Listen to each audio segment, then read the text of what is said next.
see the human experience so that we don't get completely depleted, because we can't give if our cup is empty. And so I think part of it is like giving ourselves that human nourishment that we need. And then when we're there, then we get inspired. And so and this goes beyond like your 5 minutes of meditation every day. It's more, because that's awesome in itself. That's like connecting to divine. And the divine can tell you all day long the next thing to do. But if we're like super depleted, we can't get motivated to do it. And so it's very hard. You know, I think this is a very important conversation to have, because as spiritual light workers, we have this balance. We've got one foot on this earth plane and we've got one foot in spirit world, and we've got to learn how to balance the two and really go, this is the spirit world driving my human experience to stay motivated and offer this spiritual work that I do? Or is it something else? Is this just something that supports me and I love doing and I'm okay with that? And for me, like personally, like I love doing my spiritual work. I love sharing it with others. My job, my purpose is to help others like really come clear, see where they're at, help people through their own spiritual enlightenment journeys, their health journeys, their spiritual entrepreneurship journeys. Because I feel like when we are woke, when we're healthy and whole and vibrant selves on whatever level, then we can do whatever work, whatever passion it is, and really move forward. But when we're kind of running on empty, it's kind of like, oh, I guess I could do it that way. Like, and if that's the energy behind the business, well, I guess I could do it. I guess I could, get enough energy to offer that. Then it's like, oh, it could be totally the right thing, but the energy is not there. Being in that space of like just absolute trust is so key. But when we hold on to this baggage of fear, and like all of us have it, it's like a stone, it's a weighted stone of fear that lives within us. And it may be in your heart, it may be in your gut, like tuning into where does my fear live? And is there a guide nearby that can hold it for me, that can take the weight of it so that I can really truly move forward into trusting that the divine's going to show up. The next thing is going to show up. The earth is going to support me. The prosperity is going to come. And all I have to do is trust and know that it's coming, and then taking those steps. And it's really hard to take steps when we don't feel nourished in our human body. What can we do to enjoy the human experience? Because we got to remember that, we're here in this human body for a reason, and we chose to came in this way.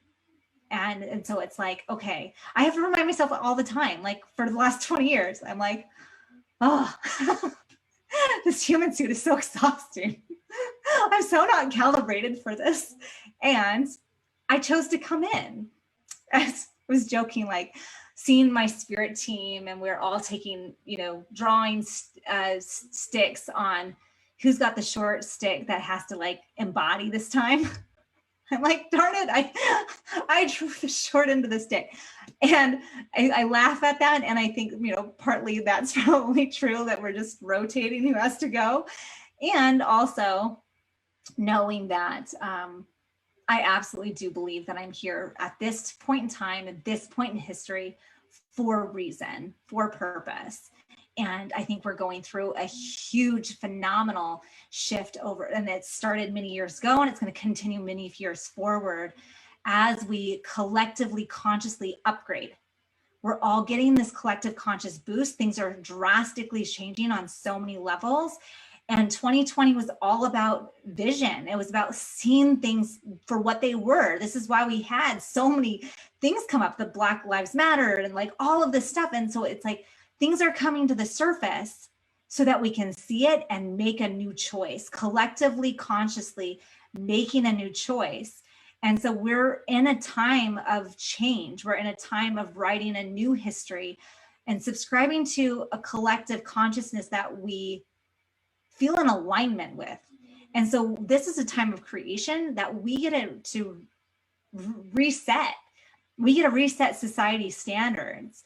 And so we've got to be clear ourselves so that we can, even if all our job is to do our own interpersonal work, break generational healing patterns, and just really live our truth, whatever that looks like, whether you're a Reiki practitioner or a stay-at-home mom, like it doesn't matter. Like if we were all living our authentic truth and not succumbing to social pressures, cultural pressures that aren't in alignment with us, we are doing a world of service, and we're teaching our children. Sometimes I think people just come in so that we can be decent parents, so that the next generation go like, look, Reiki is normalized. Bring your kids to a Reiki circle.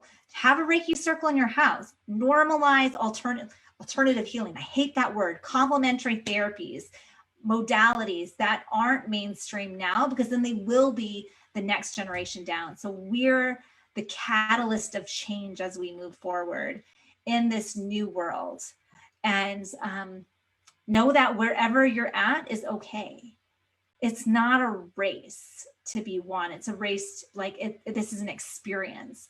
And so it's okay to slow down and take a breath, and really work on finding your feet again and getting grounding, and then going, you know what? I would love to do a Reiki session today. Like if I'm just going to write that in my journal first thing in the morning. One magical, miraculous thing that can happen today is I get to do a Reiki session. When you get to that point where you're just like, yes, universe, I am ready, bring them in, then they'll be there.